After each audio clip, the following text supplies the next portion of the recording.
मैं शायर समीर बिहारी आप लोग के समक्ष एक नज़्म प्रस्तुत करने जा रहा हूँ, जिस नज़्म का उन्वान है बढ़ती महंगाई। अगर यह नज़्म आप लोग को पसंद आएगा तो लाइक से सब्सक्राइब ज़रूर कीजिएगा। महंगाई के ऐसन न मार हो गईल, महंगाई के ऐसन न मार हो गईल, गरीबवन के जियल दुसवार हो गईल।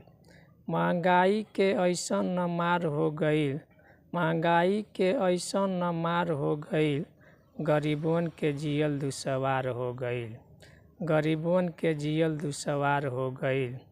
अपने तक खाता लो नेता लो घीवा मलाई और पिस्ता बादाम, अपने तक खाता लो नेता लो घीवा मलाई और पिस्ता बादाम।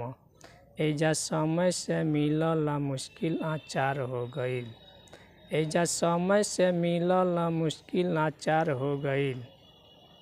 मन करेला खाए के बैगन के भरता, मन करेला खाए के बैगन के भरता, तनी से देखा दे त मोदी उदारता।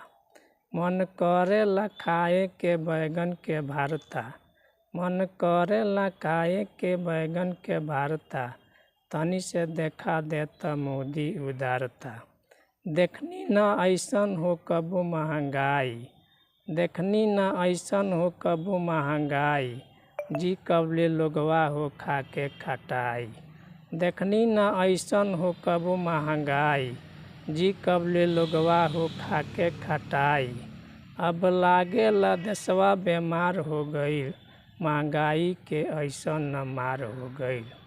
अब लागेला देशवा बीमार हो गईल, महंगाई के ऐसन न मार हो गईल। महंगाई के ऐसन न मार हो गईल, गरीबवन के जियल दुसवार हो गईल। महंगाई के ऐसन न मार हो गईल, गरीबवन के जियल दुसवार हो गईल, गरीबवन के जियल दुसवार हो गईल।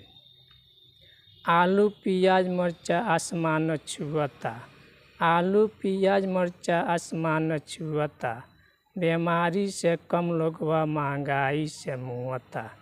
आलू पियाज मरचा आसमान छुअता, आलू पियाज मरचा आसमान छुअता, बीमारी से कम लोगवा महंगाई से मुअता, बीमारी से कम लोगवा महंगाई से मुअता। पौष्टिक के किल्लत से होता कुपोषण, पौष्टिक के किल्लत से होता कुपोषण, महंगाई त करता लोगवा के शोषण। पौष्टिक के किल्लत से होता कुपोषण, पौष्टिक के किल्लत से होता कुपोषण, महंगाई त करता लोगवा के शोषण, महंगाई त करता लोगवा के शोषण।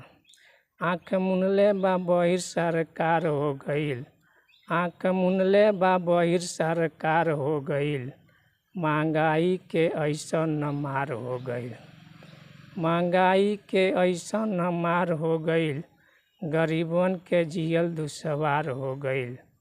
महंगाई के ऐसन न मार हो गईल, गरीबवन के जियल दुसवार हो गईल, गरीबवन के जियल दुसवार हो गईल, गरीबवन के जियल दुसवार हो गईल।